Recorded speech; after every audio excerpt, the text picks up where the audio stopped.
Ecology में जो हमारा नेक्स्ट चैप्टर हम लोग स्टार्ट कर रहे हैं वो चैप्टर है बायोडायवर्सिटी एंड कंजर्वेशन।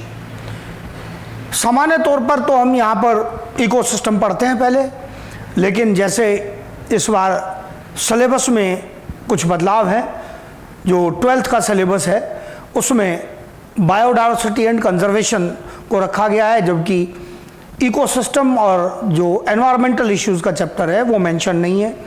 तो जो सिलेबस में 12th के सिलेबस में मेंशन है उसको पहले करेंगे।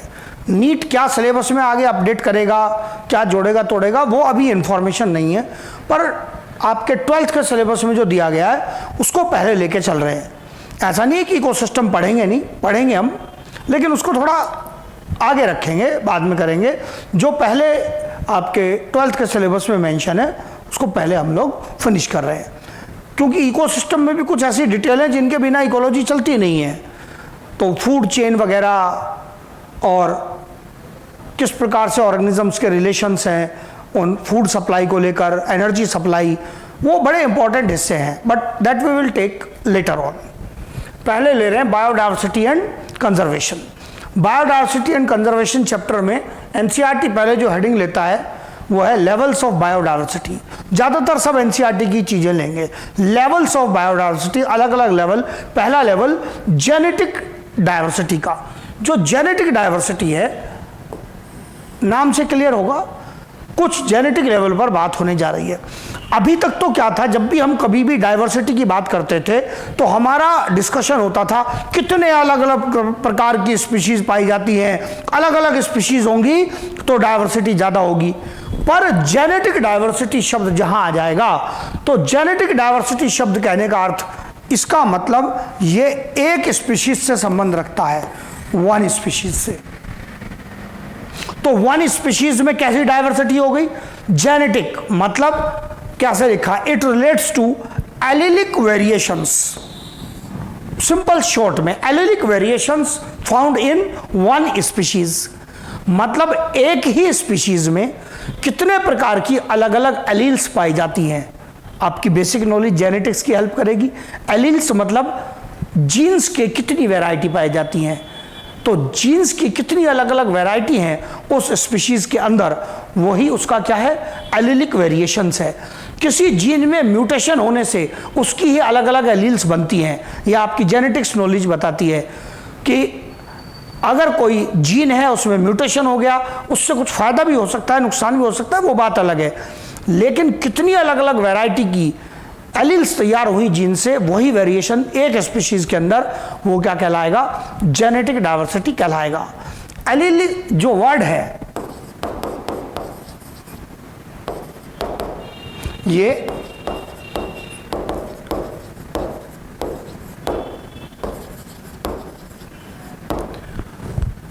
Alleles are the variants of jeans.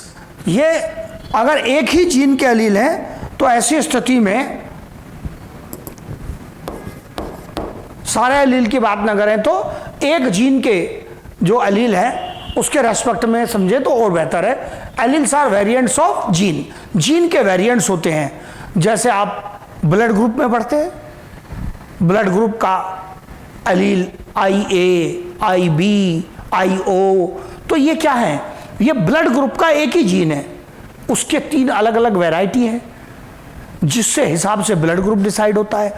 तो हर एक जीन में कितनी अलग अलग वैरायटी पाई जाती है उस स्पीशीज के जीन्स में, यही कहलाता है उसका एलिलिक वेरिएशन या जेनेटिक डायवर्सिटी। मैंने कहा किससे क्रिएट हो रहा है? म्यूटेशन से।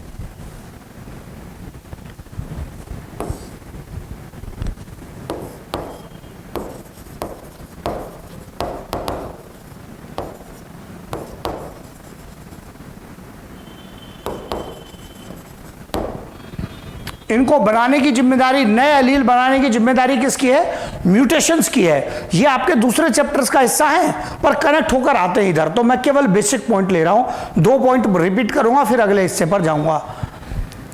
क्या हमारी बॉडी के अंदर जो जीन्स हैं उनमें म्यूटेशन से उन जीन की कोई नई वैरायटी तैयार हो सकती है? यस। वही क्या कहलाएगी? वो उस जीन की नई एलील कहलाएगी। क्या हर म्यूटेशन से स्पीशीज बदल जाएगी? ना। हर म्यूटेशन से स्पीशीज थोड़ी बदलती है। क्योंकि कई बच्चे यही सवाल करते हैं, सर म्यूटेशन हो गई तो सर स्पीशीज, अरे भैया रातों रात स्पीशीज थोड़ी बनती है, उसमें तो ऐसी बहुत सारी म्यूटेशंस लगती हैं, सैकड़ों साल लग जाएंगे ऐसी म्यूटेशंस होते होते, बहुत सारी म्यूटेशन होगी तब नई स्पीशीज बनेगी। लेकिन अचानक एक दो म्यूटेशन हो गए कुछ जीन्स में, तो इससे उनकी एलील तो क्रिएट हो गई। क्या ये हमें एडवर्सली अफेक्ट कर सकती हैं? यस। कुछ बेनिफिट दे सकती हैं? यस। दोनों प्रकार के हो सकते हैं। तो यही है उस स्पीशीज की जेनेटिक डाइवर्सिटी कि उसकी जीन्स में म्यूटेशन होने से कितने अलग अलग प्रकार के बने हुए एलील ऑलरेडी उस स्पीशीज में पाए जा रहे हैं, यही उसकी जेनेटिक डाइवर्सिटी है। अब इसका मैंने कहा रोल तो दोनों हो सकते हैं, लेकिन जो हार्मफुल होंगे फिर आपकी इवोल्यूशन की नॉलेज लगेगी। हार्मफुल होंगे उनको तो नेचर नेचुरल सिलेक्शन में धीरे धीरे रिजेक्ट कर देगा। बचेंगे कौन? यूजफुल, वो बचेंगे। तो इससे स्पीशीज को बेनिफिट होगा। कैसे लिखा? Genetic diversity helps in better survival of species under unfavourable conditions. Unfavourable ही ज्यादा महत्वपूर्ण है, फेवरेबल में तो कोई भी रह जाएगा। तो जेनेटिक डाइवर्सिटी सहायता करती है स्पीशीज की कि स्पीशीज बची रहे अनफेवरेबल कंडीशंस में भी। और इसका जो फेमस एग्जांपल है, अगेन जो इवोल्यूशन से लिया, that is DDT resistance mutation in mosquito. Mosquito में म्यूटेशन से डीडीटी के रेजिस्टेंस की जीन तैयार हो गई। जब तक ये मॉस्किटो डीडीटी का सामना ना करें तो इस नए एलिलिक वेरिएशन का कोई महत्व नहीं है। लेकिन अगर आप डीडीटी छिड़केंगे तो वो मच्छर मारे गए जिनमें ये म्यूटेशन नहीं थी, नया वेरिएशन नहीं था, लेकिन वो तो बच गए जिनमें ये वेरिएशन था। इट मींस अगर ये म्यूटेशन ना होता, ये जेनेटिक डाइवर्सिटी क्रिएट ना होती, तो फिर तो सारे ही मारे जाते। तो ये जो डाइवर्सिटी क्रिएट होती है, इनमें से बहुत सारी ऐसी होती हैं जो स्पीशीज को हेल्प करेंगी बेटर सर्वाइवल में, और वो अनफेवरेबल कंडीशन में सर्वाइव करने में सहायता करेंगी। क्योंकि डीडीटी मॉस्किटो के लिए क्या है? अनफेवरेबल कंडीशन है, पेस्टिसाइड है, वो इंसेक्टिसाइड है। और उससे किसने बचाया? नए एलिलिक वेरिएशन ने या जेनेटिक डाइवर्सिटी ने। अगर सारे मॉस्किटो एक जैसे होते तो सभी मारे जाते। और डेली लाइफ का एग्जांपल लेता हूं, जैसे अभी कोरोना की चर्चा चल रही है, तो कोरोना पॉजिटिव जो लोग हो रहे हैं उनमें से कुछ में तो बहुत ही कम सिम्टम आ रहे हैं, कुछ काफी बीमार पड़ जा रहे हैं, और कुछ को कोरोना निपटा दे रहा है, इर्रेस्पेक्टिव ऑफ एज भी निपटा दे रहा है। जो यंग लोग हैं उनको भी कईयों को किल कर दे रहा है। तो ये अंतर कैसे आ रहा है? बॉडी का रेस्पॉन्स अलग अलग है। बॉडी का रेस्पॉन्स अलग है, जिसमें बॉडी का इम्यून सिस्टम और उसका जो इम्यून सिस्टम का भी बैकअप है वो भी अल्टीमेटली जीनोटाइप है ना। हम सब एक स्पीशीज के मेंबर जरूर हैं ह्यूमंस, लेकिन हमारा जीनोटाइप जो है वो एग्जैक्टली सेम नहीं है। We have genetic variations among us, जिसका जीनोटाइप बेटर इम्यूनिटी का है, जिसके अंदर ऐसी कोई बॉडी को हैरेस करने वाली डिजीज नहीं है, वो बहुत कम प्रभावित हो रहे हैं। जो ऑलरेडी किसी ना किसी डिजीज से प्रभावित है, जैसे डायबिटीज है, उसका भी तो जेनेटिक कारण है ना। तो इसका मतलब अब ऐसी स्थिति में उसकी बॉडी का इम्यून सिस्टम वीक हो गया, उसको किल कर सकता है कोरोना। इट मींस इस अनफेवरेबल कंडीशन में, कोरोना की कंडीशन में भी जेनेटिक डाइवर्सिटी रोल प्ले कर रही है इन बेटर सर्वाइवल ऑफ स्पीशीज। मैंने लिखा है स्पीशीज। कुछ मेंबर मर जाएंगे, कुछ तो बचेंगे। कौन बचाएगा उनको? जेनेटिक डाइवर्सिटी बचाएगी, तो स्पीशीज तो बची रहेगी ना। तो ये मतलब हुआ कि चाहे आप तो मॉस्किटो पर डीडीटी छिड़काव की बात करें, ह्यूमन पॉपुलेशन में कोरोना की बात करें, better genotypes helps in better survival. We all don't have same genotype, और हमारा जीनोटाइप एग्जैक्टली सेम नहीं है। हम कोई क्लोन थोड़ी है आपस में। एक स्पीशीज के मेंबर होने का मतलब क्लोन थोड़ी होता है। तो इसका मतलब ये हुआ कि यही एक स्पीशीज के मेंबर्स के बीच में जो जेनेटिक लेवल पर डाइवर्सिटी है, ये जेनेटिक डाइवर्सिटी कहलाती है। फायदा पहचानना बहुत जरूरी है। ये गुड क्वालिटी क्वेश्चन है। फिर डायरेक्ट याद करने वाले क्वेश्चंस बनेंगे। एक तो ये उसी से मैंने पॉइंट ले लिया पहले, हायर जेनेटिक डाइवर्सिटी होगी तो बेटर स्टेबिलिटी ऑफ स्पीशीज होगी। आप याद करो, जब कम्युनिटी पढ़ा रहा था तो कहा था कम्युनिटी की डाइवर्सिटी जितनी ज़्यादा उसकी स्टेबिलिटी भी उतनी ज़्यादा, ऐसे कहा था। पर वो था कम्युनिटी के बारे में, मल्टीपल स्पीशीज, बेशक से मल्टीपल स्पीशीज का आपस में संबंध हो या एक स्पीशीज के जेनेटिक डाइवर्सिटी का मैटर हो, एक बात तो पक्की है, डाइवर्सिटी ज़्यादा होगी तो स्टेबिलिटी ज़्यादा होगी। स्पीशीज अचानक किसी छोटी मोटी मुसीबत से खत्म होने वाली नहीं है। So this genetic diversity will help to better survive, it means better stability मिलेगी। फिर जेनेटिक डाइवर्सिटी पर एक शब्द यूज करता है एनसीईआरटी, डिस्ट्रीब्यूशनल रेंज। मैंने इसको थोड़ा इलेबोरेट करके लिखा है, मैंने कहा है genetic diversity is affected by distributional range, यहां और आना चाहिए,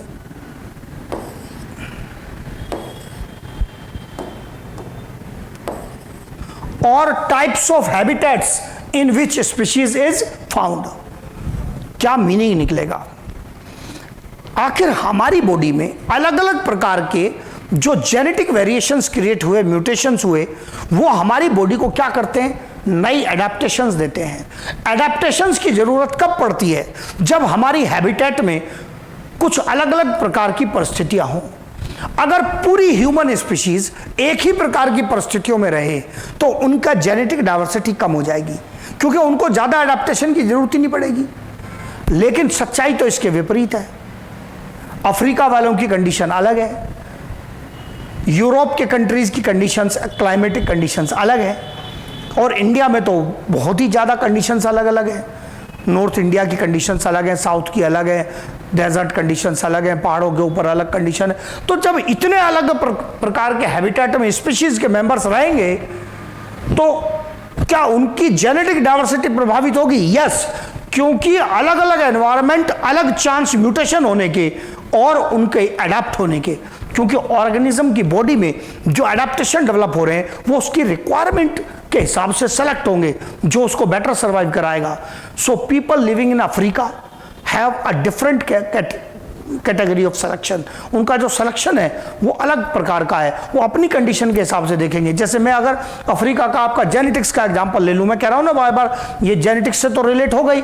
जैसे सिकल सेल एनीमिया में पढ़ा आपने जेनेटिक्स में कि सिकल सेल एनीमिया की जो म्यूटेशन है वो वैसे तो नुकसान दे रही है बॉडी को, ऑक्सीजन कैरिंग कैपेसिटी कम हो रही है, लेकिन क्योंकि वो मलेरिया से बचा रही है, इसलिए जहां मलेरिया ज्यादा होता है वहां पर उसका सिलेक्शन बेटर है, लोग पाए जाएंगे क्योंकि वो बचा रही है मलेरिया से। तो इसका मतलब ये एग्जांपल मैंने यहां पर ऐड कर लिया, sickle cell anaemia.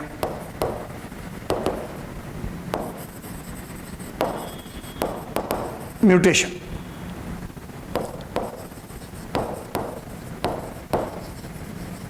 Heterozygous condition में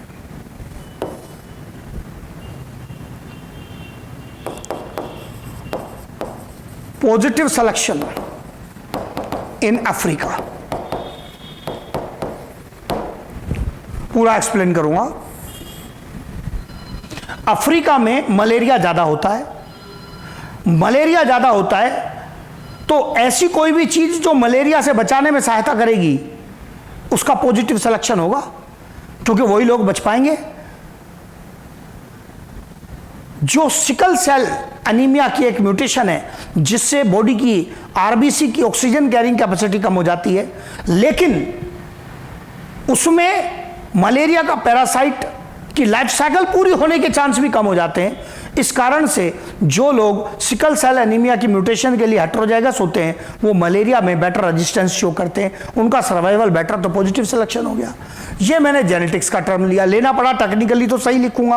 हेट्रोजाइगस मतलब ऐसा नहीं होना चाहिए कि उसकी बॉडी में जो अलील का पेयर है वो पूरा ही सिकल सेल एनीमिया का होमोजाइगस हो जाए, मर जाएगा व्यक्ति। हेट्रोजाइगस होना चाहिए, एक जीन नॉर्मल, एक कॉपी नॉर्मल और दूसरी एलिलिक कॉपी अफेक्टेड। तो इससे क्या होगा कि ऑर्गेनिज्म बेटर सर्वाइव भी कर जाएगा और मलेरिया का प्रभाव भी कम हो जाएगा। तो ये ऐसी कोई भी चीज, कोई भी म्यूटेशन वो हेल्प करेगी अगर ऑर्गेनिज्म को बेटर सर्वाइवल में। और एरिया का इफेक्ट पड़ा ये पॉइंट अफ्रीका के लिए ट्रू है, पर ये यूरोप के लिए ट्रू नहीं है, क्योंकि यूरोप में मलेरिया फैलता ही नहीं है इतना, कंट्रोल्ड कंडीशन है, इतने मॉस्किटो नहीं है, कोई बहता हुआ ऐसा खाली पानी नहीं है, ट्रॉपिकल एनवायरनमेंट नहीं है। तो इसका मतलब ये हुआ कि क्या डिस्ट्रीब्यूशनल रेंज से जेनेटिक डाइवर्सिटी इफेक्ट होती है? Yes, genetic variations of European people are not similar to African people because their habitats, their climates are not same. इसका मतलब यह है कि जेनेटिक डाइवर्सिटी, सही कह रहा है NCERT, that is affected by distributional range और type of habitats in which organisms are found. और उसमें मैंने आपका जेनेटिक्स का एग्जांपल भी जोड़ दिया। हाँ, आप ऐसा सोच सकते हैं कि sir sickle cell anaemia, sir ये क्या है? इसके लिए जेनेटिक्स की सहायता लेनी पड़ेगी। इस चैप्टर के बीच में सिकल सेल एनीमिया नहीं पढ़ा सकता, पॉसिबल नहीं है, वो तो टॉपिक ही बदल जाएगा ऐसे तो। लेकिन आपने पढ़ा है उसको, ऐसा नहीं कि पढ़ा नहीं है, आपने पढ़ा है सिकल सेल एनीमिया को, तो आपका जो जेनेटिक्स के फर्स्ट चैप्टर का पोर्शन है उसकी सहायता लेंगे। फिर उसके बाद मैं इस चैप्टर के अगले पॉइंट पर आऊँगा। एनसीईआरटी समझाता है कि जैसे हमने तो अभी तो ह्यूमंस की हम बात कर रहे थे, अगर आप प्लांट लें तो प्लांट में जेनेटिक डाइवर्सिटी मिलेगी, बिल्कुल मिलेगी जी। अगर वो वेजिटेटिव रिप्रोडक्शन के प्लांट नहीं है, अगर वो क्लोन्स नहीं है, क्योंकि वेजिटेटिव रिप्रोडक्शन तो एक प्रकार से क्लोन ही बनाता है ना, सामान्य सेक्सुअल रिप्रोडक्शन से बने हैं, तो ऐसी स्थिति में उनमें जेनेटिक वेरिएशंस मिलेंगी। जेनेटिक वेरिएशंस मिलेंगी तो उस परिस्थिति में आप अगर अलग अलग प्लांट लेंगे तो उनमें कुछ प्रॉपर्टीज में डिफरेंस मिलेगा, सेम स्पीशीज के प्लांट में भी। और उसका एग्जाम्पल एनसीईआरटी क्या देता है? कहता है कि अगर रुवोल्फिया वोमिटोरा नामक प्लांट से जो एक मेडिसिन प्राप्त होती है रिसरपाइन, इसकी कंसंट्रेशन कितनी मिलेगी और उस मेडिसिन की क्षमता, वर्किंग क्षमता कितनी होगी, पोटेंसी कितनी होगी, ये अलग अलग हो जाएगी, वेरिएशन आ जाएगा। पहले अंग्रेजी यूज करता हूं, फिर अपने साधारण एग्जांपल से भी समझाऊंगा। Difference in concentration and potency of medicine obtained from different plants of same species is due to genetic diversity. यह भी जेनेटिक डाइवर्सिटी के कारण ही है, क्योंकि हर प्लांट एक जैसा नहीं है। यह कहना चाह रहा है कि अगर आपने रुवोल्फिया वोमिटोरा के से ये मेडिसिन प्राप्त करनी है, तो आपने अगर 10 ग्राम पार्ट ले लिया एक पौधे का, 10 ग्राम पार्ट ले लिया दूसरे पौधे का, दोनों से 10-10 ग्राम लिया, पर दोनों के 10 ग्राम में मेडिसिन का अमाउंट बराबर मिले, इसकी कोई गारंटी नहीं है, क्योंकि दोनों वो मेडिसिन बना तो रहे हैं, लेकिन वो जो मेडिसिन का कंपाउंड बनाने वाली जीन है वो बराबर काम करे, ऐसी कोई गारंटी नहीं है। उसमें वेरिएशन आ सकते हैं। और अगर वह मेडिसिन का अमाउंट चेंज हो गया, उसकी कार्य क्षमता में थोड़ी बहुत बदलाव आ गया, तो ये किसके कारण हुआ? ये जेनेटिक डाइवर्सिटी के कारण हुआ। मैं इसको समझने के लिए कई बार आसान एग्जांपल यूज करता हूं। आपने एक ही स्पीशीज के दो अलग अलग प्लांट से फल तोड़े, प्लांट अलग अलग होने पर फलों के स्वाद में अंतर हो सकता है। अब ऐसी स्थिति में अब दोनों फल एक ही स्पीशीज के हैं, आम के दो अलग अलग पेड़ हैं, आपने दोनों से आम तोड़े, चाहे दोनों ही जो पेड़ हैं वो दशहरी के हैं, एक वैरायटी आम की दशहरी के हैं, लेकिन दोनों पेड़ के दशहरी आम का स्वाद एक जैसा हो, इसकी कोई गारंटी थोड़ी है। एक मीठा हो सकता है, थोड़ा उससे कम मीठा या फीका हो सकता है। So how it happened?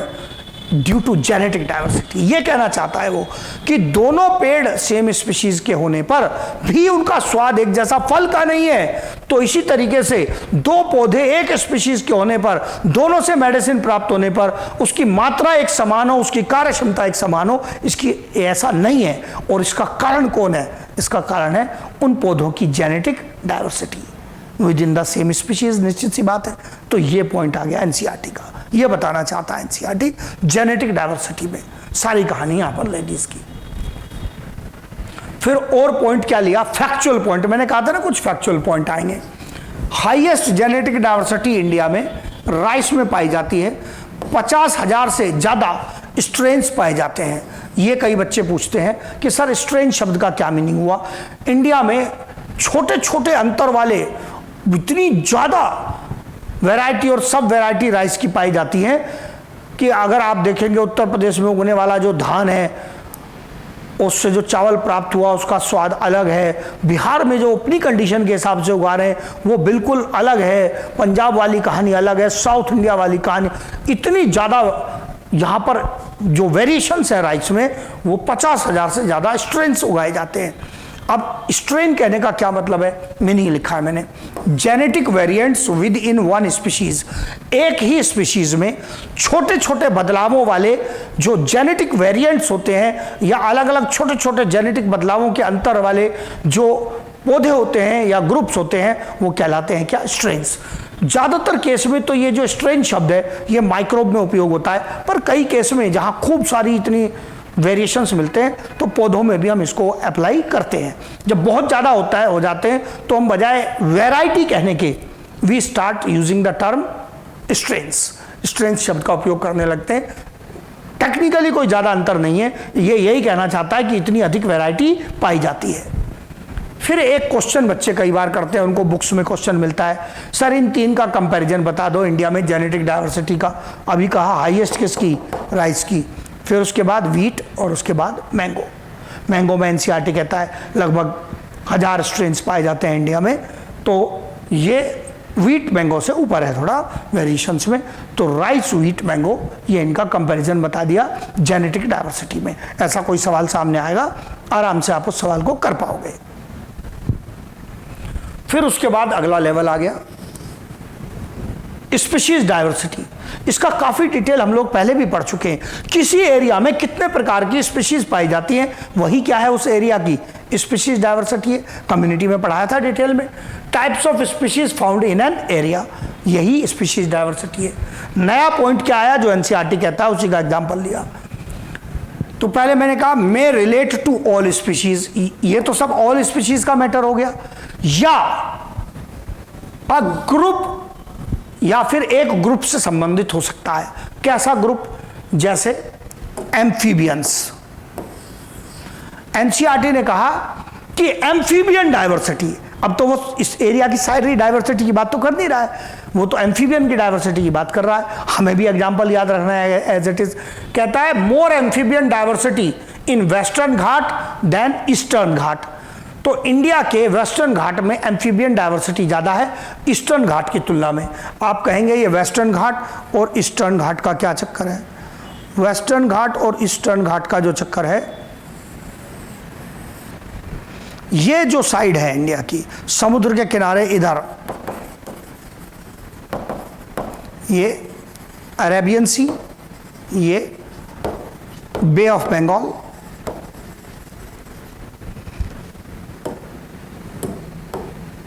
ये वेस्टर्न घाट है और ये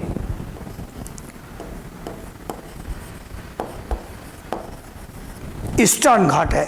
ये समझाना चाह रहा है कि वेस्टर्न घाट में एम्फीबियंस की डाइवर्सिटी कहीं ज़्यादा है। इस क्षेत्र में जो फॉरेस्ट पाए जाते हैं उनमें और तालाब वगैरह हैं, खूब बरसात होती है, उनमें एम्फीबियन डाइवर्सिटी काफ़ी ज़्यादा है। इधर एम्फीबियन डाइवर्सिटी बहुत कम है, इधर एम्फीबियन डाइवर्सिटी बहुत कम है। कारण है उसके, क्योंकि इंडिया में जो मॉनसून आता है वो इधर से आता है, बरसात इधर ज़्यादा होती है। मॉनसून अरेबियन सी की तरफ से आएगा, बरसात इधर ज़्यादा होगी, तो भाई पानी अच्छा मिलेगा तो एम्फीबियन वहीं ज़्यादा पाए जाएंगे ना। तो एक तो एग्जाम्पल को रटना भी है, याद भी करना है, मीनिंग भी पहचानना है, पूरा अच्छे से समझाया आपको।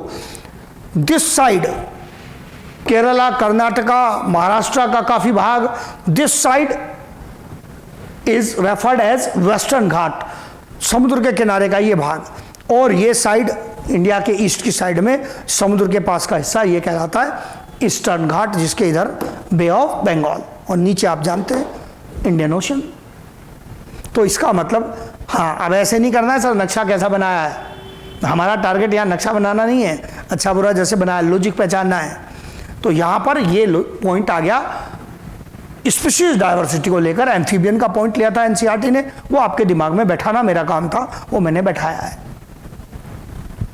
फिर उसके बाद पॉइंट आता है इकोलॉजिकल डाइवर्सिटी का। इकोलॉजिकल डाइवर्सिटी शब्द जो उपयोग होता है वो बहुत बड़े ज्योग्राफिकल रीजन में उपयोग होता है। उस रीजन में कितने अलग अलग प्रकार के इकोसिस्टम पाए जाएंगे, इसको ही इकोलॉजिकल डाइवर्सिटी कहते हैं। It relates to the types of ecosystems found in large geographical region. क्या एग्जांपल लेता है एनसीईआरटी, जैसे उसको भी पहचानेंगे और इसका एक तरीका पहचानते हैं। It also represents total diversity of that geographical region. उस ज्योग्राफिकल रीजन की टोटल डाइवर्सिटी भी अल्टीमेटली किसके अंडर आएगी, इकोलॉजिकल डाइवर्सिटी के अंदर आएगी। एग्जाम्पल देखेंगे फिर इसको पहचानेंगे, दोनों पॉइंट दिखेंगे आपको। ये लिया मैंने एनसीईआरटी का एग्जाम्पल। एनसीईआरटी कहता है कि इंडिया की जो इकोलॉजिकल डाइवर्सिटी है वो काफी ज्यादा है किससे, नॉर्वे इकोलॉजिकल डाइवर्सिटी से। तो नॉर्वे की इकोलॉजिकल डाइवर्सिटी से ज्यादा है, क्यों? एनसीईआरटी की लिस्ट में से लिए मैंने। कहता है इंडिया में कहीं कुछ भाग में डेजर्ट पाए जाते हैं, कुछ भाग में रेन फॉरेस्ट पाए जाते हैं, कुछ भाग में मैनग्रोव पाए जाते हैं। मैनग्रोव क्या थे, सलाइन एरिया में पाए जाने वाले जो प्लांट्स थे वो क्या कह रहे थे, मैनग्रोव कहलाए थे। मडी सलाइन एरिया, दलदल, सलाइन वाली दलदल में पाए जाने वाले मैनग्रोव। कोरल रीफ्स, समुद्र के कम गहरे क्षेत्रों में पाए जाने वाले इकोसिस्टम होते हैं कोरल रीफ्स। वेटलैंड, सरफेस के ऊपर ऐसे हिस्से जहां साल भर लगभग पानी भरा रहता है पर उसकी गहराई ज्यादा नहीं है, वो वेटलैंड कहलाते हैं। एस्चुरीज, जहां नदी जाकर समुद्र में मिलती है। एल्पाइन मीडोज, जो एक प्रकार के घास से ढके हुए क्षेत्र हैं कॉनिफेरस फॉरेस्ट के आसपास के, वो एल्पाइन मीडोज कहलाते हैं। तो इन सब का नाम लिया एनसीईआरटी ने। ये अभी भी पूरा नहीं हुआ है। क्या एनसीईआरटी में पूरे लिख दिए इंडिया के अलग अलग प्रकार के इकोसिस्टम? ना, इसमें डेसिडुअस फॉरेस्ट अभी आया नहीं, वो भी आ सकता है।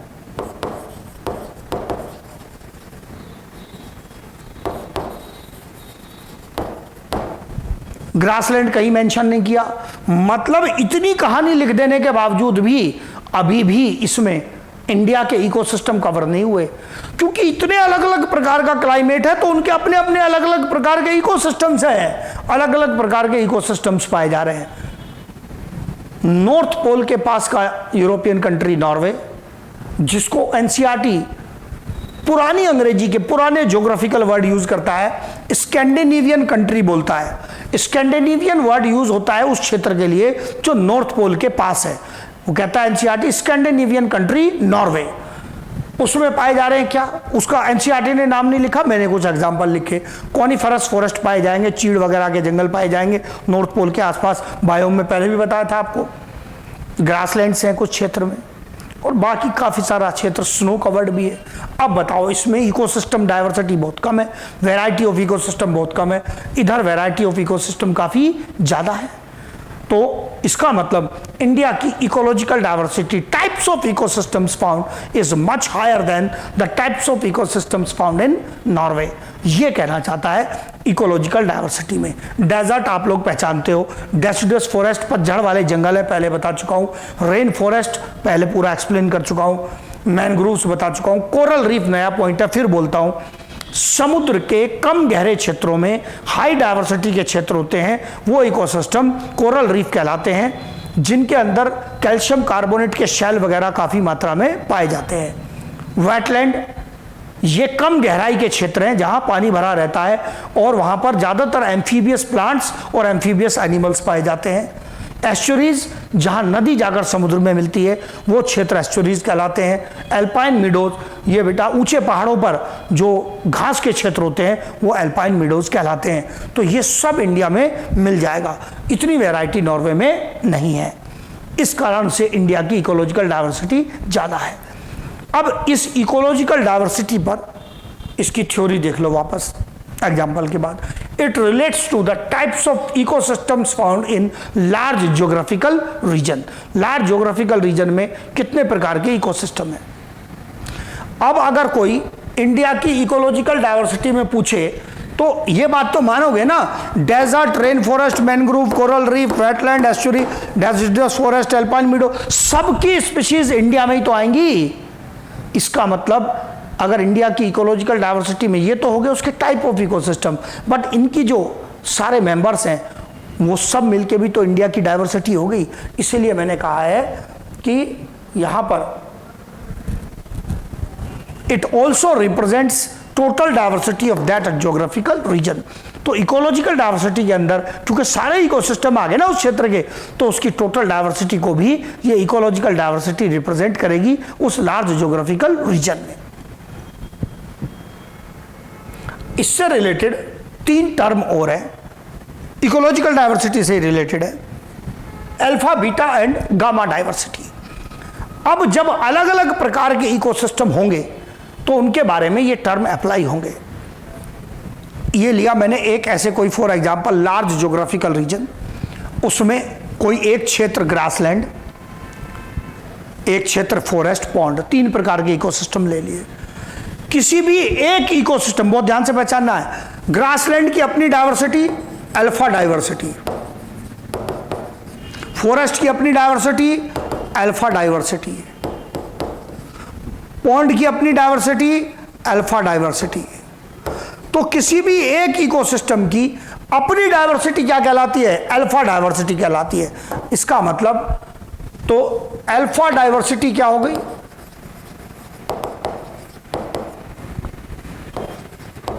Diversity of any one ecosystem, किसी एक इकोसिस्टम की जो डाइवर्सिटी है वो अल्फा डाइवर्सिटी है। चाहे फिर वो पॉन्ड हो, ग्रासलैंड हो, डेजर्ट हो, कुछ भी हो, उससे कोई मतलब नहीं है। बीटा क्या है? ये बीटा डाइवर्सिटी है। ध्यान से पहचानना, बीटा ही टफ पड़ता है। Difference of diversity between 2 ecosystems, 2 करीबी एडजेसेंट इकोसिस्टम्स के बीच में डाइवर्सिटी का जो डिफरेंस है वही बीटा डाइवर्सिटी कहलाता है। कैसे डिसाइड होगा क्या बीटा है? Species which are not common in them, जो इन दोनों में कॉमन स्पीशीज नहीं है वही बीटा है। डेफिनेशन यही लिख दी है बीटा की मैंने सारी, पहचानना ध्यान से। सपोज ग्रासलैंड में 16 टाइप की बर्ड्स पाई जाती हैं, इस फॉरेस्ट में 22 टाइप्स की बर्ड्स पाई जाती हैं।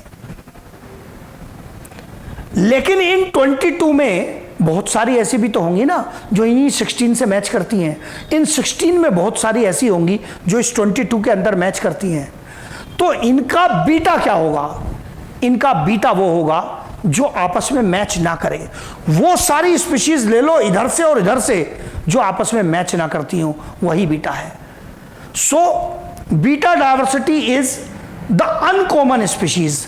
वो हटा दो जो कॉमन है, और जो अनकॉमन स्पीशीज बची, नॉट कॉमन है, इनके बीच में समान नहीं है, वही क्या है? बीटा है। सपोज इधर इस 16 में से 7 स्पीशीज ऐसी हैं जो फॉरेस्ट में नहीं पाई जाती, और इस 22 में से 5 स्पीशीज ऐसी हैं जो ग्रासलैंड में नहीं पाई जाती। तो बीटा कितना हो गया? 12 हो गया। तो ऐसे डिसाइड होगा कि बीटा डाइवर्सिटी क्या होगी। तो यहां पर बीटा डाइवर्सिटी, वही पॉइंट लिया मैंने, डेफिनेशन उधर लिख रखी है मैंने। अभी मेरा पॉइंट वो ग्रासलैंड वाला, फॉरेस्ट वाला, 16 स्पीशीज ऑफ बर्ड्स, हमने कहा 22 बर्ड स्पीशीज, ये इसकी अपनी अल्फा है बर्ड के लिए, ये इसकी अपनी भी अल्फा है बर्ड्स के लिए। इसमें से हमने कहा 7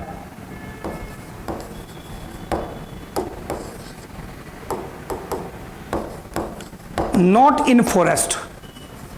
इस 16 में से 7 ऐसी हैं जो फॉरेस्ट में नहीं है। इस 22 में से 5 ऐसी हैं नॉट इन ग्रासलैंड।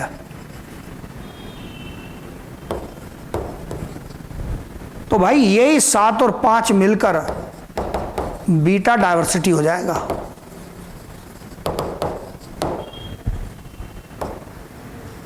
यह मतलब है बीटा का।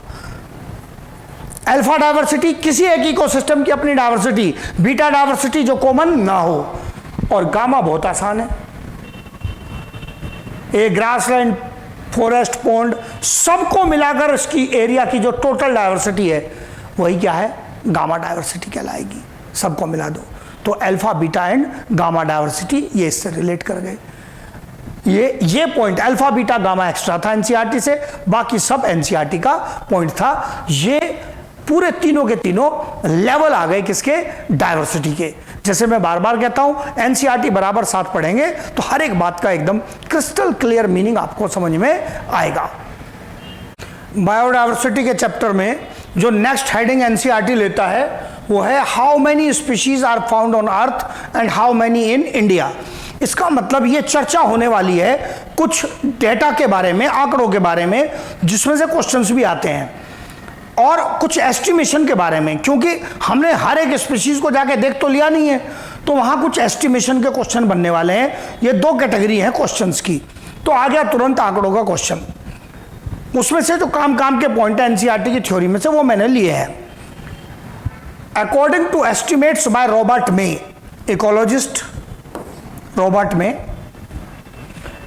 Global species diversity is about 7 million. Global species diversity लगभग कितनी है, 7 मिलियन के आसपास है। मैंने कहा एग्जाम में क्वेश्चन आते हैं, ये क्वेश्चन नीट 2020 में पूछा गया है। अभी ये पूछा गया है,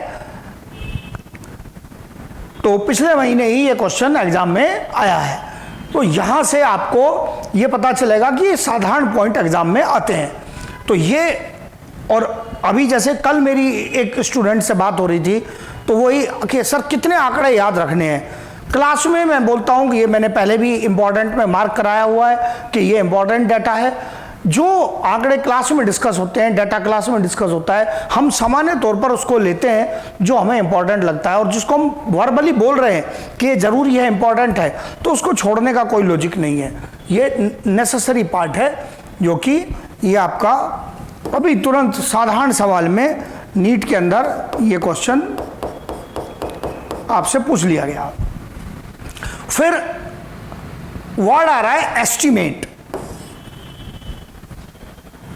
अब एस्टिमेट कैसे करते हैं, इस पर इसकी अंग्रेजी पे कई बच्चे सवाल करते हैं। जो एनसीईआरटी लिखता है वो समझाना क्या चाहता है, वो कहता है कि हम किसी एक ग्रुप के बारे में डिटेल स्टडी कर लेंगे। जैसे how estimated one group studied in detail, example insects ले लिए। किसी एक टेम्परेट फॉरेस्ट और ट्रॉपिकल फॉरेस्ट में इंसेक्ट्स की डाइवर्सिटी का पता लगा लिया कि इतने एरिया में टेम्परेट में और इतने एरिया में ट्रॉपिकल में इतनी स्पीशीज हैं इंसेक्ट की। फिर इस रिजल्ट को हम एक्स्ट्रापोलेट करेंगे, ये वर्ड लिखा एनसीईआरटी ने, एक्स्ट्रापोलेट करेंगे। एक्स्ट्रापोलेट करने का मतलब है कि इसको सिमिलर रेशो में दूसरी स्पीशीज पर अप्लाई करेंगे, दूसरे ग्रुप्स पर अप्लाई करेंगे।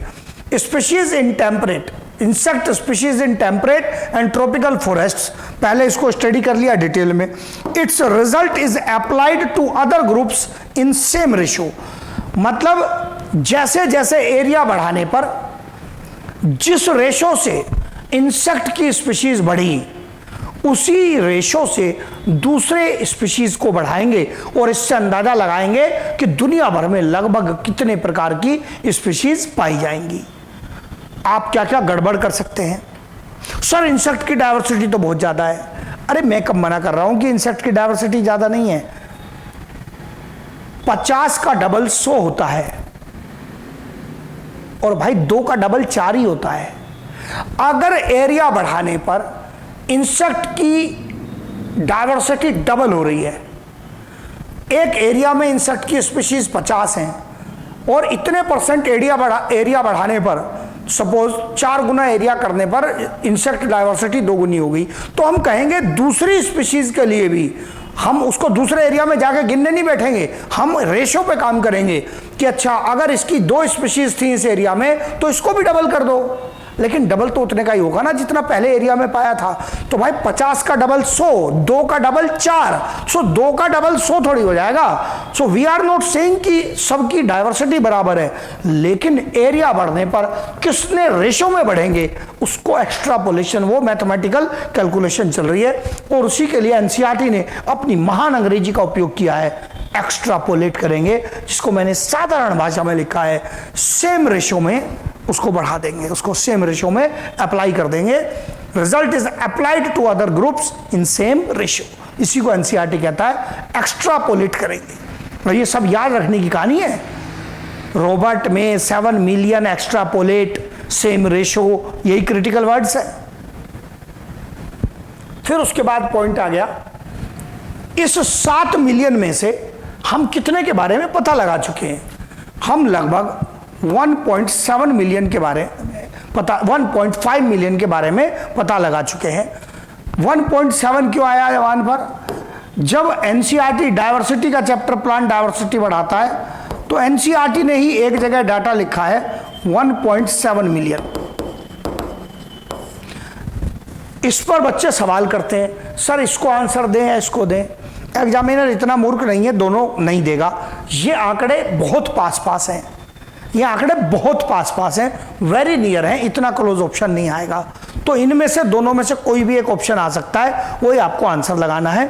1.5 मिलियन या 1, और दोनों एनसीईआरटी के ही हैं, अलग अलग चैप्टर में दिए हैं। बस बायोडायवर्सिटी और कंजर्वेशन में ये 1.5 मिलियन दे रहा है, और जब आपको ये 11th क्लास के चैप्टर में प्लांट डायवर्सिटी वगैरह पढ़ा रहा है, प्लांट किंगडम पढ़ा रहा है, वहाँ ये लगभग 1.7 मिलियन दे रहा है। So they are both NCERT data. तो ऐसा नहीं होगा कि दोनों ऑप्शन में दे देगा, और ये बहुत क्लोज है, आंकड़े बहुत क्लोज हैं, ये बहुत पास पास हैं। मिलियन में जब जाएंगे तो ये इतना बड़ा अंतर नहीं है। आउट ऑफ दिस, इस डिस्कवर्ड डाटा में से लगभग 70% एनिमल्स हैं, 70% एनिमल्स हैं, 22% लगभग प्लांट्स हैं, और लगभग 8% माइक्रोब्स हैं। तो इसका मतलब हमने जो एनिमल्स हैं वो ज्यादा हैं डिस्कवर्ड में। अब फिर और आगे सवाल बढ़ेगा, इन एनिमल्स में से लगभग 70% इंसेक्ट्स हैं। गड़बड़ नहीं करनी है।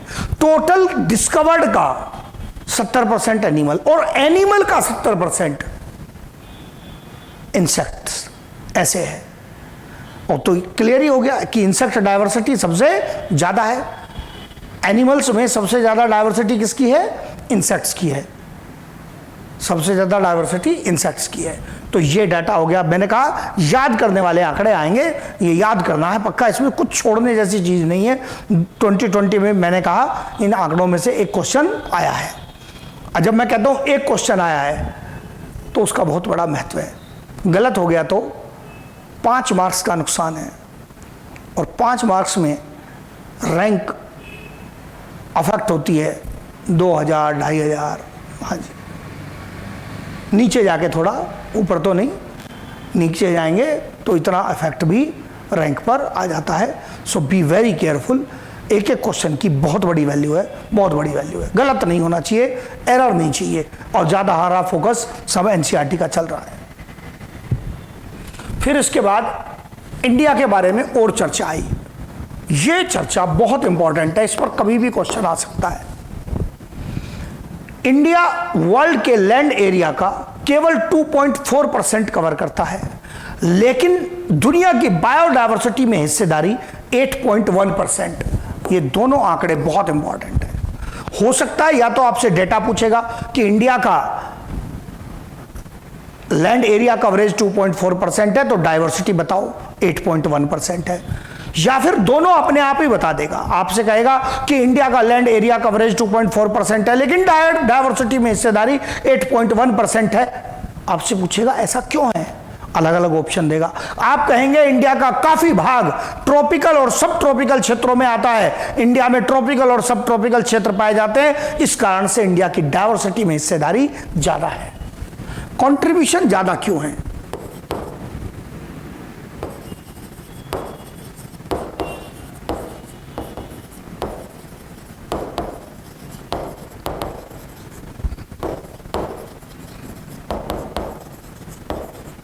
इंडिया के कई सारे भाग हैं जो कि ट्रॉपिकल और सब ट्रॉपिकल क्लाइमेट रखते हैं, और इनकी डायवर्सिटी ज्यादा होती है। आप याद करो, मैंने बताया पहले, इंडिया के ट्रॉपिकल के 3 बड़े एग्जाम्पल बता रखे हैं, western Ghat, north east Himalayas and Andaman Nicobar islands. Example दिए मैंने बायोम पढ़ाते हुए। तो इंडिया में ट्रॉपिकल सब ट्रॉपिकल काफ़ी क्षेत्र है, जिस कारण से इंडिया की का जो कंट्रीब्यूशन है बायोडाइवर्सिटी में वो काफ़ी ज़्यादा है, जहाँ अच्छी खासी बरसात होती है। नॉर्थ ईस्ट के स्टेट्स में काफ़ी अच्छी बरसात है। वेस्टर्न घाट कर्नाटका, केरला, महाराष्ट्र की जो साइड है, अरेबियन सी की साइड, इधर आसपास के क्षेत्रों में बहुत अच्छी बरसात होती है। और अंडमान निकोबार आइलैंड बहुत रेगुलर रोज बारिश होती है। तो ये जो क्षेत्र हैं इनमें डाइवर्सिटी काफ़ी ज़्यादा पाई जाएगी। फिर याद करने वाले आंकड़े, इंडिया में प्लांट स्पीशीज लगभग कितनी? 45,000, लगभग 45,000 प्लांट स्पीशीज इंडिया में पाई जाती हैं। हाँ, ये याद करना है। ये पॉइंट ऐसे हैं 3-4 पॉइंट जो कि ये मैंने नए ऐड किए हैं अपने डिस्कशन में, एनसीईआरटी से लिए हैं। और उसकी लगभग डबल, एनसीईआरटी कहता है लगभग डबल, डबल से ज़्यादा है वैसे, पर एनसीईआरटी ने डबल बोला है, वो ऐसे बोल देता है राउंड फिगर में, एनिमल्स की हैं। फिर कहता है इंडिया में waiting to be discovered species, मतलब जिनका अभी डिस्कवरी नहीं हुई है, वो जितनी डिस्कवर हुई है उससे भी ज्यादा वेटिंग है। फिर डाटा कितनी डिस्कवर हुई है? लगभग 22% सारी दुनिया में, ऑल ओवर वर्ल्ड। ये आंकड़े इंडिया के लिए भी सत्य है और पूरी दुनिया के लिए भी सत्य है, तो मैंने एक साथ लिखा है, दो बार नहीं लिखा। चाहे इंडिया पर अप्लाई करें या वर्ल्ड पर, एस्टिमेट बताते हैं कि हम अभी तक लगभग 22% स्पीशीज को ही डिस्कवर कर पाए हैं। इसका मतलब जो अनडिस्कवर्ड स्पीशीज है उनकी संख्या काफी ज्यादा है। तो ये याद करने का पॉइंट आ गया। इसी के पॉइंट को रिपीट करूंगा, 3 मेन पॉइंट है रिपीट करने के लिए, 4 बोल सकता हूं। एक, इंडिया का लैंड एरिया कवरेज 2.4%, डाइवर्सिटी में कंट्रीब्यूशन 8.1%। क्यों ज्यादा? ट्रॉपिकल एंड सब ट्रॉपिकल क्लाइमेट। कितने प्रकार की प्लांट स्पीशीज? लगभग 45,000 के आसपास प्लांट स्पीशीज पाई जाती हैं। क्या हमने सारी स्पीशीज डिस्कवर कर ली हैं? ना। जो डिस्कवर नहीं हुई हैं वो कम है या ज्यादा? और भी ज्यादा है। कितना डिस्कवर कर चुके? लगभग 22%। ये पूरी स्लाइड की पॉइंट रिवाइज हो गए। फिर यहां पर पॉइंट आता है, कैन वी डिस्कवर ऑल? क्या हम सारी स्पीशीज को डिस्कवर कर भी पाएंगे? ना, मे नॉट बी पॉसिबल। क्यों? ये बहुत बड़ा टास्क है। दुनिया में इतने साल से इतने टैक्सोनोमिस्ट और इकोलॉजिस्ट लगे हुए हैं और अभी 22% कर पाए हैं। तो कितनी बड़ी man power, trained man power चाहिए, well educated trained man power चाहिए बाकी बचे हुए स्पीशीज को सबको डिस्कवर करने के लिए। जंगल में गए, इंसेक्ट मिल गया, लो मुझे स्पीशीज मिल गई। अरे भैया, हो सकता है पहले से ही डिस्कवर्ड हो, उसको ढूंढो, ढूंढना मुश्किल काम, फिर मैच करो, पहले से डिस्कवर्ड तो नहीं है। इतना बड़ा काम, ये आसान काम नहीं है। We may not discover, huge task है। फिर नई problem, many are becoming extinct before discovery. दुनिया में ये भी तो तबाही मची हुई है क्योंकि हमने इकोसिस्टम्स को डिस्टर्ब किया हुआ है। जंगल काट डालो, वेट जो तालाब वगैरह है उनमें पानी भर दो और उसमें मिट्टी भर दो और मिट्टी भर के उसको प्लेन कर दो, सब पे रेजिडेंशियल एरिया बना दो, जंगल काट के खेती की जमीन बना दो, सब जगह ह्यूमंस ने तबाही मचा रखी है। तो एक्सटिंक्शन चल रहा है बहुत हाई रेट से, तो हम उसको डिस्कवर शायद सबको नहीं कर पाएंगे। एनसीईआरटी इसको कैसे कहता है, ये जो इतनी तेजी से स्पीशीज एक्सटिंक्ट हो गई हैं, एनसीईआरटी कहता है ये इस प्रकार से है जैसे कि किसी बड़ी लाइब्रेरी में बहुत सारी किताबें रखी हो और उन किताबों को पढ़ने से पहले ही लाइब्रेरी में आग लग जाए। मतलब ये हो रहा है कि दुनिया में इतनी सारी स्पीशीज हैं, उनके क्या फीचर्स हैं, उनको हमारे द्वारा पढ़ने से पहले, स्टडी करने से पहले ही उनमें से बहुत सारे एक्सटिंक्ट हो जाएं। इस प्रकार से एनसीईआरटी इस पॉइंट को बोलता है। कैसे कहता है देखो, दिखाता हूं।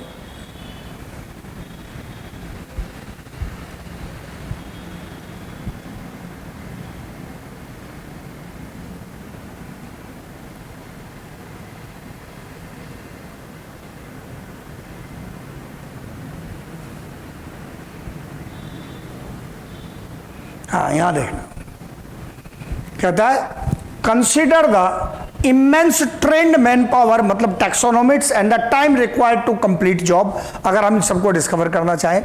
The situation appears more hopeless when we realize that a large fraction of these species face the threat of becoming extinct, उनको threat है to become extinct, खतरा है कि उनका पहले से ही extinction हो सकता है।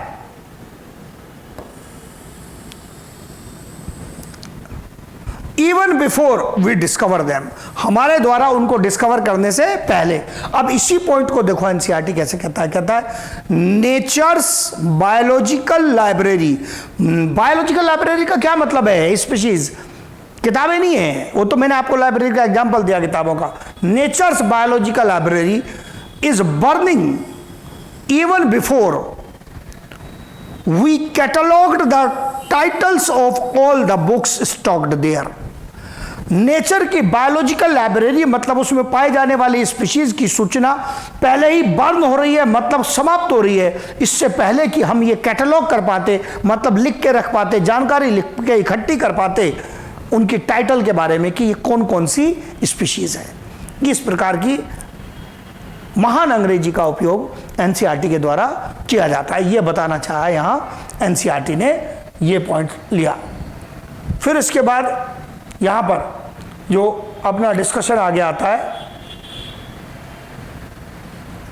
ये पॉइंट आपको बता दिया कि ये प्रैक्टिकली शायद पॉसिबल नहीं हो पाए। फिर वर्ल्ड बायोडायवर्सिटी के बारे में, दुनिया भर की बायोडायवर्सिटी के बारे में एक डायग्राम से एनसीईआरटी ने कुछ कंपैरिजंस दिए हैं, जिन डायग्राम्स पर पहले भी क्वेश्चन आए हैं, आगे भी क्वेश्चन बनने की जो प्रोबेबिलिटी है वो काफी हाई है। पहले जो सिंपल साधारण पॉइंट है उनको जरा ऑब्जर्व करेंगे। इनवर्टिब्रेट्स में डायवर्सिटी समझाता है एनसीईआरटी इस डायग्राम से, कहता है कि सबसे ज्यादा डायवर्सिटी किसकी है? इंसेक्ट्स की है। नो डाउट पहले भी कह चुका हूं कि दुनिया में सबसे ज्यादा डायवर्सिटी किसकी है? इंसेक्ट्स की है इनवर्टिब्रेट्स में। वैसे भी जनरल देखें तो इंसेक्ट की है, और इनवर्टिब्रेट में जाएंगे तो काफी ज्यादा मिलेगा ही। तो इसका मतलब इस डायवर्सिटी में ये जो इंसेक्ट का ग्रुप आ रहा है ये नंबर 1 पे आ गया। नंबर 2 पर कौन है? ये अदर्स वाला ग्रुप है। नंबर 3 पर कौन है? मॉलिस्क है। और नंबर 4 पर कौन है? क्रस्टेशियंस है। अब इसको याद करने का तरीका इस डायग्राम पर, जब एग्जाम में क्वेश्चन आया तो उसने एग्जाम में क्वेश्चन में क्या किया? लापरवाही कर दी एग्जामिनर ने, ऐसे डायग्राम बनाया।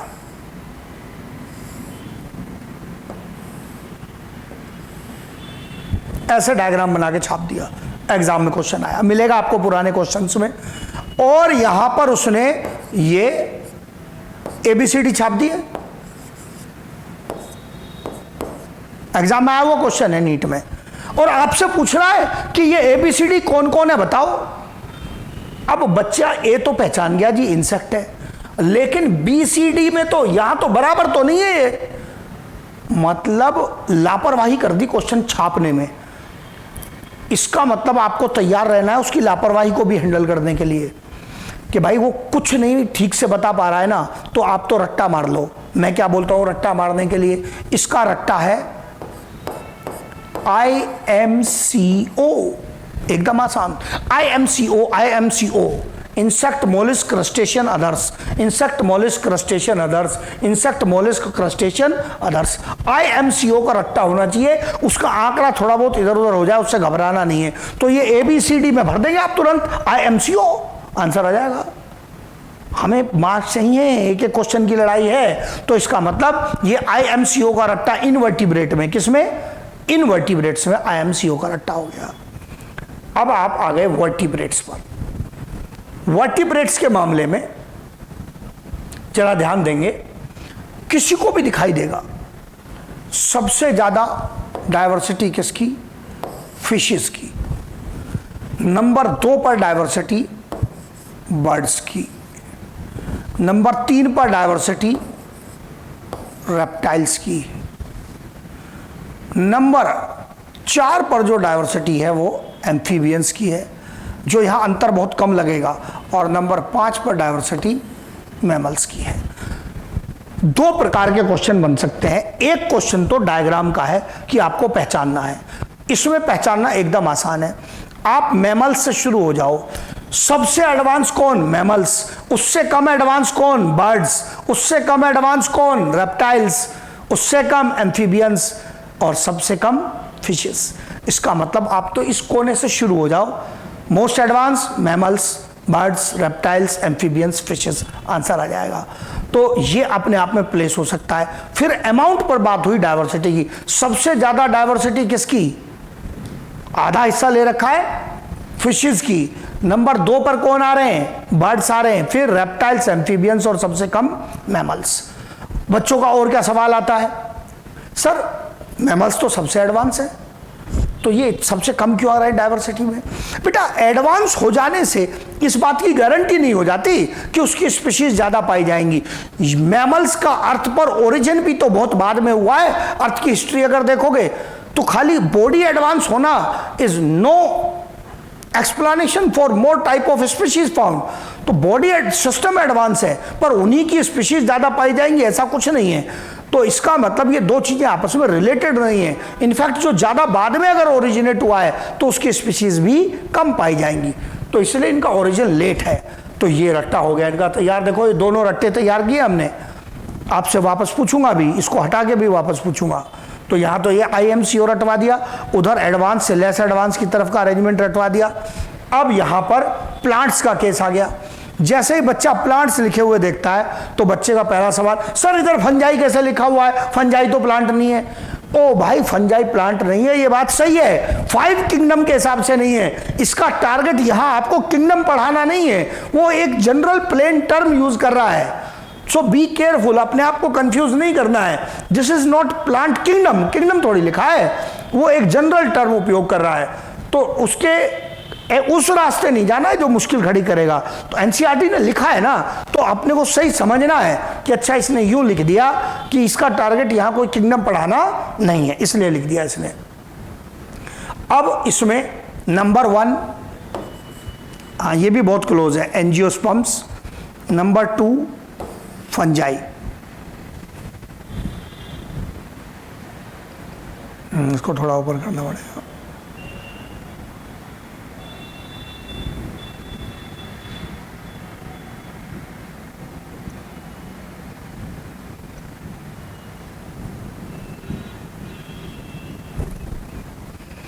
नंबर 3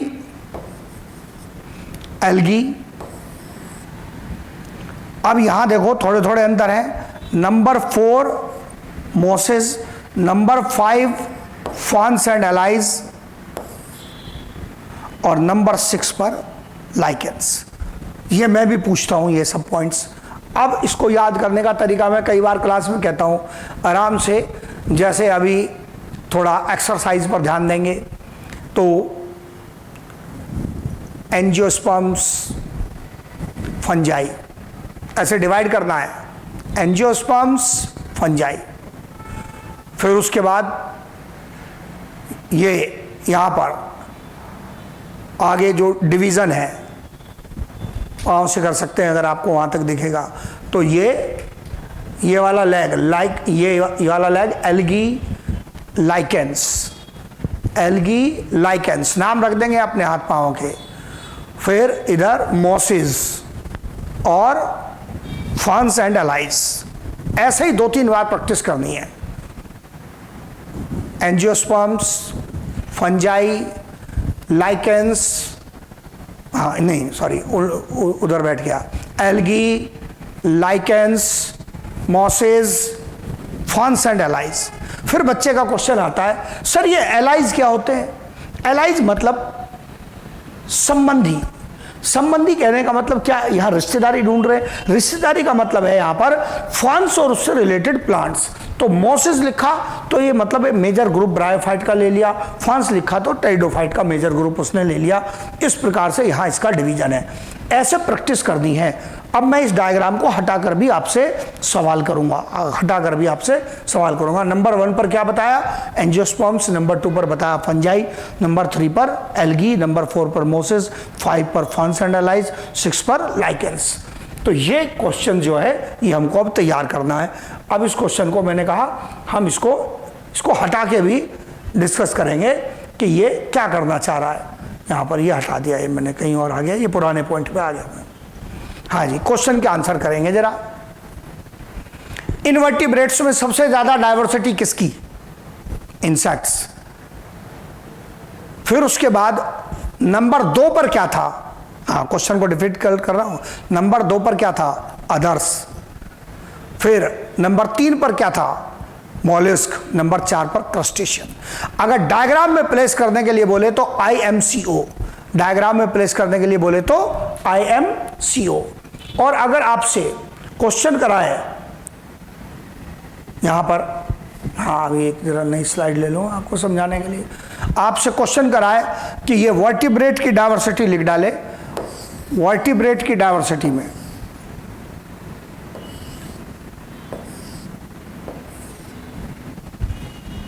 आपसे पूछेगा, ये सब ABCD कर देगा।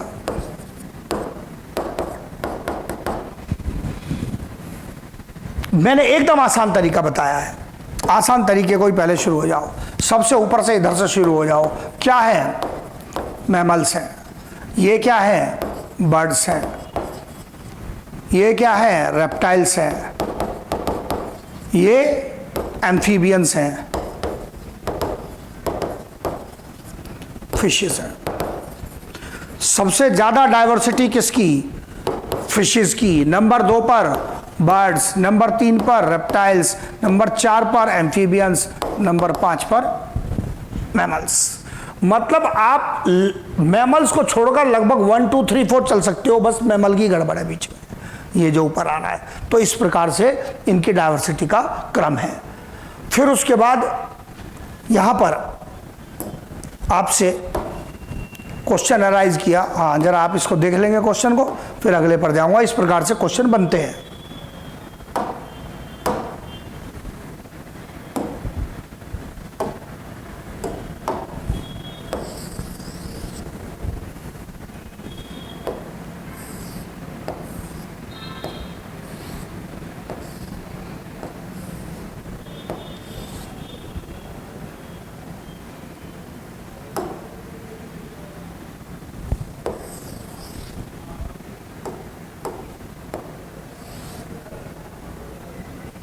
लगभग ऐसा केस।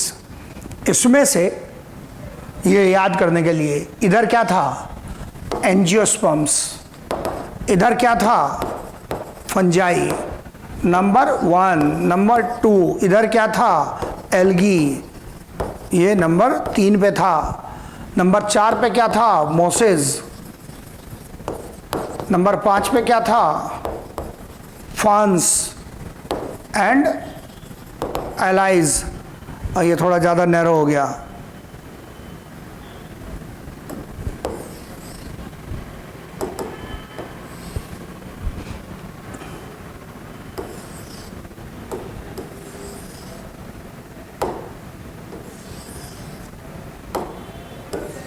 क्या होने जा रहा है? ये यहाँ पर लाइकेन को थोड़ा नैरो कर दिया, लाइकेंस नंबर 6 पर। इस प्रकार से क्वेश्चन बनेंगे जो आप आराम से कर सकते हैं। तो ये आइडिया है इन क्वेश्चंस को प्लेस करने का। तो ये सारे के सारे पॉइंट्स यहाँ पर मैंने आपके इसके ले दिए। नेक्स्ट हेडिंग आता है डिस्कशन में, pattern of biodiversity. Pattern of biodiversity क्या समझाना चाहता है? पैटर्न ऑफ बायोडाइवर्सिटी समझाना चाहता है कि किस प्रकार से बायोडाइवर्सिटी का डिस्ट्रीब्यूशन है। उसमें पहला पॉइंट है लैटिट्यूडनल ग्रेडियंट। जो लैटिट्यूडनल ग्रेडियंट है वो क्या एक्सप्लेन करता है? लैटिट्यूडनल ग्रेडियंट एक्सप्लेन करता है change in biodiversity from equator to poles. Change in biodiversity from equator to poles. मैंने इसको रिप्रेजेंट करने के लिए ये ग्राफ लिया। इक्वेटर, ये लैटिट्यूड इधर बढ़ रहा है, इक्वेटर पर 0 डिग्री, पोल्स पर 90 डिग्री जाएगा, 90 डिग्री लैटिट्यूड। ये बायोडाइवर्सिटी। सबसे ज्यादा बायोडाइवर्सिटी स्पष्ट रूप से कहां दिखाई दे रही है? इक्वेटोरियल रीजन में, ट्रॉपिकल रीजन में। जैसे ही आप ट्रॉपिकल रीजन से पोलर रीजन की ओर चलेंगे तो बायोडाइवर्सिटी में तेजी से गिरावट आएगी। क्योंकि क्लाइमेट बदल रहा है। फिर गिरावट थोड़ी धीरे होगी क्योंकि क्लाइमेट में बदलाव भी धीरे धीरे होगा, और फिर जब आप बर्फीले क्षेत्र की ओर जाएंगे तो फिर तेजी से बायोडायवर्सिटी में गिरावट आएगी, जीरो नहीं होगी, जीरो नहीं होगी। So from equator to poles biodiversity is decreasing. Graph दे, मैं थ्योरी नहीं लिखी अलग से, आपको दिखना चाहिए। From equator to poles biodiversity is decreasing. ये बायोडायवर्सिटी क्या हो रही है? डिक्रीज हो रही है इक्वेटर से पोल की ओर। यही ग्रेडियंट है लैटिट्यूड का ग्रेडियंट। इक्वेटर से पोल की ओर जाते हुए बायोडायवर्सिटी में कमी आती है। हाईएस्ट बायोडायवर्सिटी कहां है? इक्वेटर के पास वाले क्षेत्र में, और यही क्षेत्र क्या कहलाता है? Tropical region. क्या कहलाता है? ट्रॉपिकल रीजन कहलाता है। तो ये आ गया, ये आ गया हमारा पॉइंट यहां पर। Maximum biodiversity in tropical region. कहां पाई जाती है मैक्सिमम बायोडायवर्सिटी? ट्रॉपिकल रीजन के अंदर पाई जाती है। एक तो ये याद करने वाला पॉइंट हो गया जो क्वेश्चन डायरेक्ट बनता है। क्यों पाई जाती है? ये बहुत इंपॉर्टेंट पॉइंट है। 3 पॉइंट है, इसमें 2 बढ़िया है, 1 आसान है। किस लिए? Favourable and almost similar conditions through out the year. Tropical region में ऑर्गेनिजम्स के लिए फेवरेबल कंडीशन और लगभग सेम कंडीशन साल भर पाई जाती हैं। एक तो वो फेवरेबल है और बार बार बदल नहीं रही है। अब जैसे आप देखो नॉर्थ इंडिया में गर्मी पड़ेगी तो 45 डिग्री 48 डिग्री टेम्परेचर, और सर्दी पड़ेगी तो फिर 2 डिग्री भी आ जाता है। दोनों में मुसीबत है ऑर्गेनिज्म को। Extremely high temperature, extremely low temperature. बहुत लो पे आ गया, जीरो पे भी आ जाता है कितने सारे क्षेत्र में। प्लेन एरिया में जीरो आ जाता है, बर्फीले क्षेत्रों की तो बात छोड़ दो।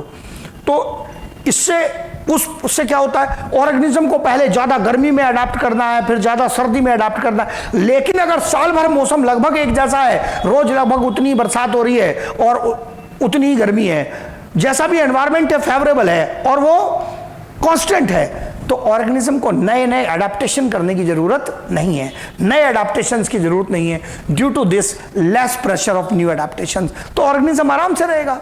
रोज मुसीबत नहीं है ना उसको कि लो यार अब गर्मी आ गई, अब सर्दी आ गई। ऐसे अरेंजमेंट की जरूरत नहीं है। एक बार अडेप्ट हो गए तो लाइफ एकदम सेटल्ड है ट्रॉपिकल रीजन में। इसलिए वहां ज्यादा ऑर्गेनिज्म रहना पसंद करते हैं और इस कारण से डाइवर्सिटी ज्यादा है। इस कारण से डाइवर्सिटी ज्यादा है, ये कारण है। दूसरा पॉइंट ये थोड़ा टेक्निकल है। In history of earth minimum disturbances have occurred in tropical region. Tropical region में मिनिमम डिस्टर्बेंसेस हुए हैं। इससे क्या फायदा होगा? It provided better survival of old species. इससे पुरानी स्पीशीज उस क्षेत्र में पाई जाएंगी। And long evolutionary time period for the formation of new species. सुनना ध्यान से मेरी बात को, इस पॉइंट को एक्सप्लेन करूंगा, पूरा ध्यान से पहचानना है। जिस क्षेत्र में डिस्टरबेंस ज्यादा नहीं होगा तो पुरानी स्पीशीज में से बहुत सारी स्पीशीज सरवाइव करेंगी, मरेंगी नहीं आसानी से, क्योंकि डिस्टरबेंस है नहीं ज्यादा। तो एक तो पुरानी के सर्वाइवल से डाइवर्सिटी बढ़ गई। फिर नई स्पीशीज कैसे बनती है? पुरानी में म्यूटेशन होते होते नई बनेगी।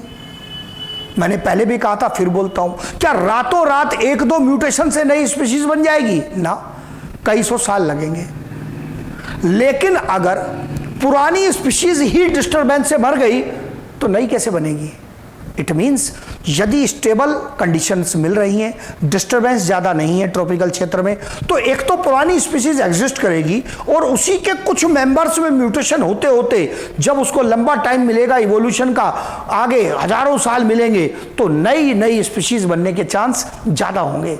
So long evolutionary time period मिलेगा, क्योंकि इवोल्यूशन 2 दिन में नहीं हो जाता है। चलता जरूर है, रेगुलर चलता है, लेकिन नई स्पीशीज ऐसे अचानक 2 दिन में नहीं बन जाती है। लंबा समय लगता है, नई म्यूटेशन इकट्ठा होते होते बनता है। लेकिन अगर आप पुराने कोई मार्कर खत्म कर देंगे तो उसमें पिछले 50 साल में जो म्यूटेशन इकट्ठी हुई होंगी, जो पॉसिबिलिटी बना रही होंगी नई स्पीशीज की, उनको तो वो अपने साथ लेके मर गया। अब क्या बनाओगे? इट मीन्स पुराने मेंबर्स एग्जिस्ट करें, उनके ऑफस्प्रिंग बनते रहें, वो म्यूटेशन अगली जनरेशन में जाएं और नई म्यूटेशन ऐड हो, उसमें लॉन्ग इवोल्यूशनरी टाइम पीरियड मिलेगा। सो डबल बेनिफिट है। इस मिनिमम डिस्टरबेंस का एक तो पुरानी स्पीशीज एग्जिस्ट करेगी और लंबा समय मिलेगा इवोल्यूशन के लिए ताकि नई स्पीशीज बन सके। एनसीईआरटी इसको अपनी लैंग्वेज में कैसे लिखता है, वो कहता है evolution is a function of time. बिल्कुल सही बात है, मतलब इवोल्यूशन फंक्शन है टाइम का, मतलब समय के ऊपर निर्भर है। लंबा समय मिलेगा तो इवोल्यूशन होकर नई स्पीशीज बनने के चांस बढ़ जाएंगे, ये कहना चाहता है वो, यही मैंने एक्सप्लेन किया है। फिर उसके बाद तीसरा बेनिफिट क्या है, गुड अवेलेबिलिटी ऑफ फूड। भोजन की उपलब्धता अन्य क्षेत्रों की तुलना में कहीं बेहतर है। क्यों? गुड अमाउंट में सनलाइट है और बरसात है। पौधों को क्या चाहिए ग्रो करने के लिए, और पौधों पे भोजन बनेगा तो फिर बाकी मेंबर्स के पास भी जाएगा। ये एकदम आसान पॉइंट है कि ट्रॉपिकल रीजन में सनलाइट और रेनफॉल अच्छा होने के कारण भोजन की उपलब्धता काफ़ी अच्छी है। मैं ये नहीं कह रहा कि अनलिमिटेड है, I am not saying that. हाँ, भोजन की उपलब्धता अच्छी है। फिर उसके बाद एक एग्जाम्पल लिया एनसीईआरटी ने ट्रॉपिकल रीजन के बारे में, बर्ड डाइवर्सिटी का। बर्ड डाइवर्सिटी में कोलंबिया, इंडिया, न्यूयॉर्क, ग्रीनलैंड को कंपेयर कर रहा है एनसीईआरटी। कोलंबिया में बर्ड डाइवर्सिटी सबसे ज़्यादा क्योंकि ये ट्रॉपिकल रीजन में है। इंडिया में उससे थोड़ी कम है क्योंकि ये ट्रॉपिकल एंड सब ट्रॉपिकल में है। न्यूयॉर्क टेम्परेट में है और ग्रीनलैंड टेम्परेट एंड टुंड्रा में है। पोल के पास पहुंच के ना, बिल्कुल। तो इसका मतलब जैसे जैसे आप इक्वेटर से, ट्रॉपिकल से पोल की ओर जा रहे हैं तो इससे डाइवर्सिटी में कमी आ रही है। बर्ड का एग्जांपल लिया है एनसीईआरटी ने। आंकड़े भी दिए हैं पर वो उतने महत्वपूर्ण नहीं है, कंपैरिजन आना चाहिए। कंपैरिजन आना चाहिए कि बायोडाइवर्सिटी किस प्रकार से, ये वही पॉइंट है, बस क्वेश्चन बनाने के तरीके अलग है। Biodiversity is decreasing from equator to poles, वही पॉइंट है। मैंने एनसीईआरटी के थ्योरी को यहाँ ऐसे कंपेयर करके लिख दिया है। फिर और जो एक इस कंपैरिजन में आखिरी पॉइंट आता है, highest biodiversity on earth is found where, Amazon forest. ये भी नीट 2020 का क्वेश्चन है। हाँ जी, क्वेश्चन आते हैं, देखो चैप्टर में से क्वेश्चन आ रहे हैं। नीट 2020 में पूछा साधारण पॉइंट कि हाईएस्ट बायोडाइवर्सिटी, इंडिया के भी उसमें ऑप्शंस दिए हुए थे, वेस्टर्न घाट भी ऑप्शन में था, पर वो इंडिया का आंसर है हाईएस्ट का, वर्ल्ड का नहीं है। वर्ल्ड में हाईएस्ट बायोडाइवर्सिटी अमेजन फॉरेस्ट, जो लोकेटेड है कहाँ पर है, जो स्थित है कहाँ पर, साउथ अमेरिका में, ब्राजील के अधिकतर हिस्से में फैला हुआ है, जिसमें 40,000 से ज़्यादा स्पीशीज पाई जाती हैं प्लांट्स की। More than 40,000 species of plants. ये आंकड़े, ये नए जोड़े हुए आंकड़े एनसीईआरटी से लिए हुए पॉइंट। और बर्ड्स की लगभग, फिशेस की पहले 3,000, बर्ड्स की लगभग 1,300 स्पीशीज, मैमल्स 427, एम्फीबियंस भी 427 और ये 378। तो इसको थोड़ा सा दिमाग में 2 बार 3 बार घुमाना पड़ेगा आपको। More than 40,000 species of plants, more than सब पे अप्लाई होगा, इसी के नीचे लिखता गया हूं। More than 3,000 species of fishes, more than 1,300 species of birds, more than 427 species of mammals, 427 species of amphibians and 378 species of reptiles. तो ये रट्टा आपको लगाना पड़ेगा। और इसी में इनवर्टिब्रेट के लिए कहता है कि इसमें लगभग ये 1.25 लाख से ज़्यादा, 1,25,000 से ज़्यादा इनवर्टिब्रेट स्पीशीज पाई जाती हैं। तो ये रट्टा लगाने वाला आंकड़ा पूरे ये, तो इसमें से क्वेश्चन आया है तो मैंने थोड़ी सी थ्योरी बढ़ा दी है, क्योंकि अब ऑलरेडी क्वेश्चन आया है तो थोड़ा सा डाटा बढ़ा दिया है ताकि एनसीईआरटी का ये डाटा आपसे छूटे नहीं। इसमें से कोई क्वेश्चन आ जाए तो ये क्वेश्चन आपसे कवर होना चाहिए। ये पार्ट हो गया किसका, लैटिट्यूडनल ग्रेडियंट का।